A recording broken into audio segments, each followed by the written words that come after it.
अंदर की मजबूती ही असली मजबूती होती है। जैसे सलूजा गोल्ड TMT सरिया, क्योंकि सिर्फ यही है 24 कैरेट गोल्ड की तरह असली स्टील से बना, जो दे आपके निर्माण को बेमिसाल मजबूती अंदर से। सलूजा गोल्ड TMT सरिया, गारंटी असली स्टील की, गारंटी मजबूती की। खुल गया अब आपके शहर सिवान में नीलकमल फर्नीचर का विशाल शोरूम जीनी सेल्स के ऊपर। अब मात्र 999 के EMI पर शहर वासियों को मिलेगा एक ही छत के नीचे फर्नीचर के साथ इलेक्ट्रॉनिक सामान जैसे AC, fridge, washing machine, LED TV, laptop, mobile, RO, battery, inverter का विशाल रेंज। संपर्क करें जीनी सेल्स, पुरानी किला मोड़ के पास। सिवान शहर के टाउन हॉल में उत्तर भारतीय सम्मान प्रतिज्ञा सम्मेलन का आयोजन किया गया। इसका आयोजन सिवान सांसद कविता सिंह और उनके पति जदयू सिंह अजय सिंह के द्वारा किया गया। इसमें मुख्य अतिथि के रूप में कैसरगंज के सांसद और भारतीय कुश्ती संघ के अध्यक्ष बृजभूषण सिंह पहुंचे। कार्यक्रम की शुरुआत दीप प्रज्वलित कर किया गया। इसके बाद उपस्थित लोगों ने फूल माला पहनाकर उनका स्वागत किया। कार्यक्रम के दौरान सांसद बृजभूषण सिंह ने कहा कि राज ठाकरे 5 जून को अयोध्या आ रहे हैं। उन्हें रोकने के लिए 5 लाख लोगों की भीड़ रहेगी। जब तक राज ठाकरे उत्तर भारतीयों से माफी नहीं मांगेंगे तब तक उन्हें अयोध्या में घुसने नहीं देंगे। उन्होंने कहा कि वह भी राम भक्त है, हम भी राम भक्त हैं। राज ठाकरे से हमने कोहिनूर का हीरा नहीं मांगा। राज ठाकरे ने सस्ती और गंदी राजनीति के लिए उत्तर भारतीयों को परेशान किया है। जितना रावण ने परेशान नहीं किया उतना राज ठाकरे ने उत्तर भारतीयों को परेशान किया। 2 शब्द अगर माफी के नहीं मांगते हैं तो अयोध्या में कदम नहीं रखने देंगे। उन्होंने कहा कि वे जब तक माफी नहीं मांगेंगे सोते समय भी वे केवल सपने में चित्र बनाएंगे कि बिहार झारखंड कैसा है, क्योंकि यहाँ के नौजवान उन्हें घुसने नहीं देंगे। सांसद बृजभूषण सिंह ने कहा कि जो भी उत्तर भारतीयों का अपमान करेगा वह 5 जून का अयोध्या का दृश्य जरूर देखेगा। अगर वह उत्तर भारतीयों से माफी नहीं मांगते हैं तो हमारे संतों से माफी मांगे, योगी जी से, मोदी जी से माफी मांगे। वही उन्होंने कहा कि कई लोग यहाँ बीजेपी से हैं, तो उन लोगों को मैं बता देना चाहता हूँ कि पहले मैं राम का वंशज हूँ, फिर उत्तर भारतीय और फिर भारतीय जनता पार्टी का सदस्य हूँ। मैं अपना कर्तव्य निभा लूंगा। उन्होंने कहा कि ठाकरे परिवार का मंदिर आंदोलन में किसी भी प्रकार का योगदान नहीं। आपको बता दें कि 1993 में मंदिर आंदोलन को लेकर गिराए गए विवादित ढांचे में 40 लोग आरोपित थे। उस 40 आरोपितों में बृजभूषण शरण सिंह भी शामिल थे। दूसरी ओर राम जन्मभूमि आंदोलन भी तूल पकड़ रहा था और इस दौरान उन्होंने अयोध्या के तमाम महंतों का आशीर्वाद लेकर वे मंदिर आंदोलन में सक्रिय हुए। यहां तक कि उन्हें लाल कृष्ण आडवाणी जैसे दिग्गज नेताओं का भी साथ मिला और आंदोलन में जेल भी गए। इसके बाद ही वे लोकसभा सीट से पहली बार सांसद चुने गए। बृजभूषण शरण सिंह 6 बार के सांसद हैं और उनका बेटा दूसरी बार विधायक बना हुआ है। ले लो, ये मेरा ननिहाल है और मैं आशीर्वाद में लेने आया हूँ। ये द्रोणाचार्य की तपोभूमि है। ये भारत के प्रथम राष्ट्रपति का जन्म यहीं पर हुआ था और ये मेरा ननिहाल है। मैं यहीं का खून हूँ। मैं एक महाराष्ट्र में अत्याचारी पैदा हुआ है अकेले, जिसका नाम है राज ठाकरे। उससे लड़ने के लिए मैं आप लोगों से आशीर्वाद मांगने आया हूँ। कल विश्वामित्र की धरती पर भी गया था, उनसे भी आशीर्वाद मांगा हूँ। बाबा देवबंद में भी गया था, बैजनाथ धाम का, उनका भी आशीर्वाद मांगा हूँ। और मैं यहाँ आकर के बहुत अद्भुत हूँ, बहुत खुश हूँ। कविता जी ने या और हमारे जितने भी संगठन के लोग हैं, जितने भी भाई हैं, बहुत अच्छा स्वागत किया। इतना अच्छा स्वागत मेरा कहीं नहीं हुआ।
इन्हीं शब्दों के साथ मैं सांसद साहब को सावन मंडल के इस पावन पुण्य पवित्र धारा पर डॉक्टर राजेंद्र प्रसाद जी के जन्मभूमि पर आपका कोटि सारा अभिनंदन है, अभिनंदन है, अभिनंदन है।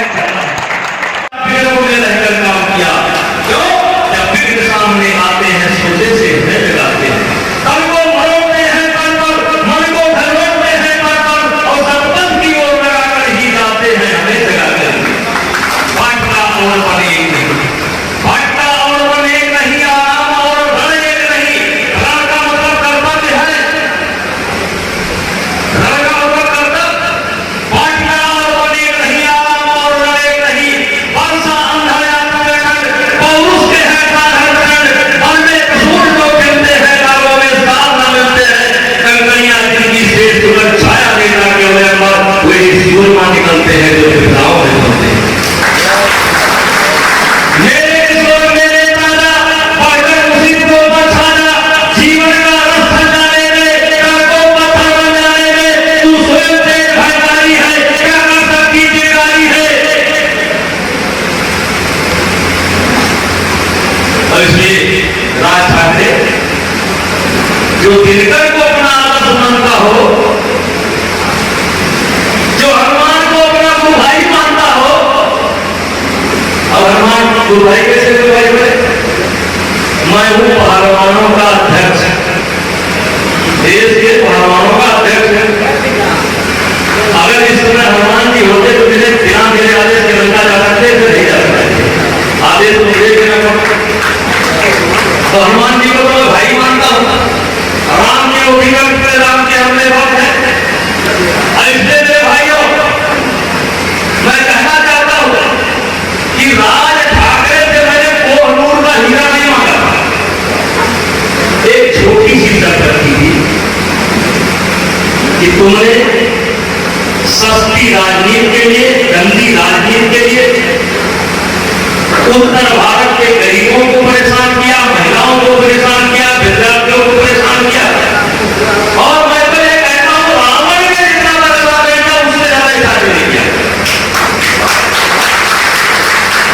आप राम का सहारा लेकर के राजनीति में उतरना चाहते हैं, स्वागत है, राम सबके हैं। लेकिन जिन राम के वंशजों को तुमने पीटा है, उस माफी के तुम नहीं मान सकते, तो अयोध्या बिहार में तुम कदम नहीं रख पाओगे। तुम्हारा स्वागत होगा।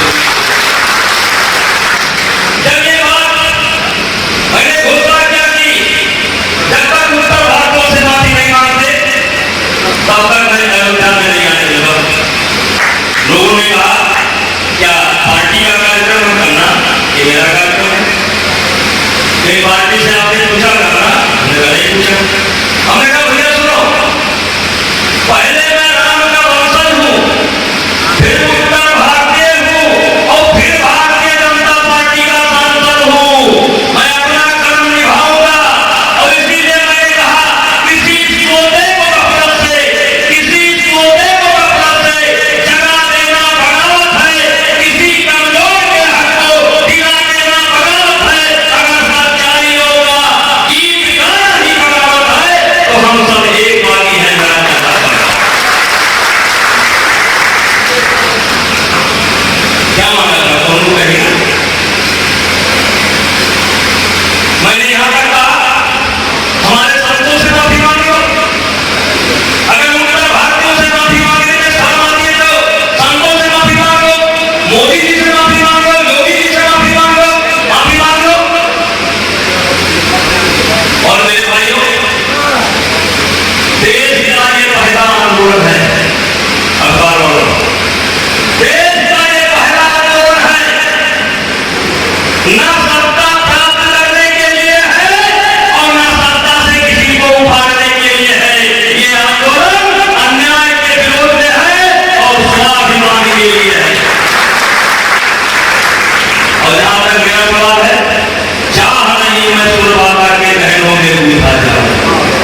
माफी मांगो।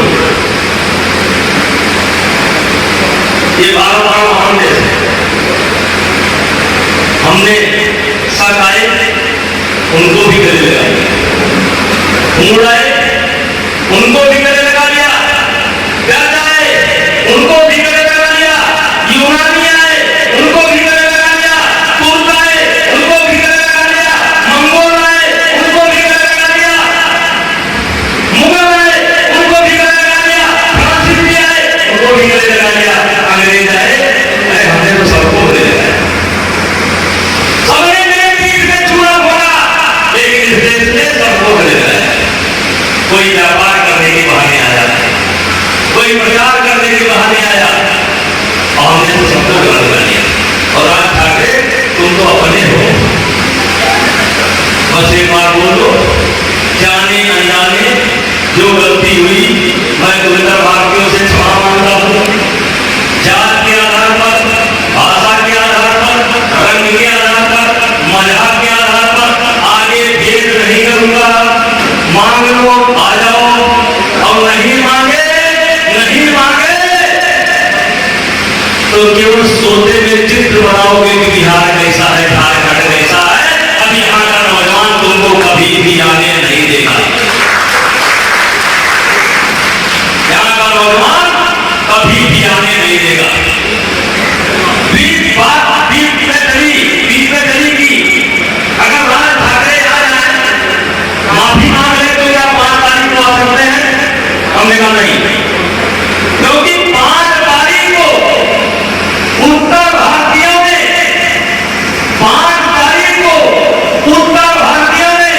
अयोध्या को फुटकार लिया है। अयोध्या की क्षमता 2.5-3 लाख लोगों की है, और हमने 5 लाख का आह्वान किया है। चिंता मत करिएगा, 4,99,999 हो जाए तो मुझे थप्पड़ मार दीजिएगा। अयोध्या में जगह नहीं रहेगी, अयोध्या में जगह नहीं रहेगी। उत्तर भारत में तय कर लिया है, क्योंकि महाराष्ट्र ही नहीं, देश के किसी भी कोने में अगर उत्तर भारत होने के नाते, उत्तर भारतीय होने के नाते हमको कहीं भी कोई भी अपमानित करेगा तो एक बार वो अयोध्या का दृश्य जरूर देखेगा कि 5 जून अयोध्या का दृश्य जरूर देखेगा, और उसके बाद अंतर जरूर आएगा। इन्हीं शब्दों के साथ चुनावी देवरिया में जाना है। फिर इसके बाद अजय से मैंने कहा है कार्यक्रम के बाद ये बुलाएंगे और किसी कार्यकर्ता के घर बुलाएंगे, किसी कार्यकर्ता के गाँव में बुलाएंगे। अब तो वहीं पर बैठ करके बातचीत होगी। बोलो भारत माता की। अब ये बताइए, उसे माफी मंगवा देगी नहीं? मंगवा चाहिए, बिना माफी मांगे नहीं आने देना चाहिए। तो दोनों हाथ खड़े होकर उठाइए, दोनों हाथ खड़े होकर।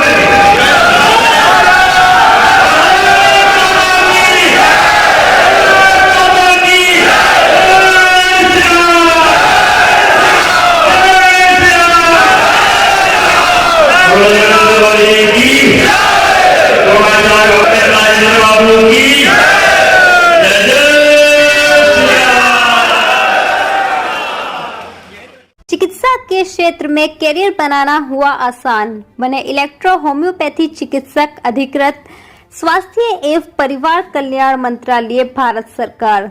NIMS electro homeopathy cancer research hospital, साथ ही कैंसर जैसी जानलेवा बीमारी के इलाज कराने के लिए अब आपको बड़े शहरों में जाकर भटकना नहीं पड़ेगा, क्योंकि आपके अपने शहर सिवान में कैंसर का सफल इलाज होता है। जी हाँ, डॉक्टर मोहम्मद इंतखाब परवेज के यहाँ हर्बल से निर्मित इलेक्ट्रो होम्योपैथी द्वारा कैंसर जैसी बड़ी और खतरनाक बीमारियों का सफल इलाज किया जाता है। सभी प्रकार की कैंसर की बीमारियों में सफलतापूर्वक इलाज के लिए आज ही संपर्क करें।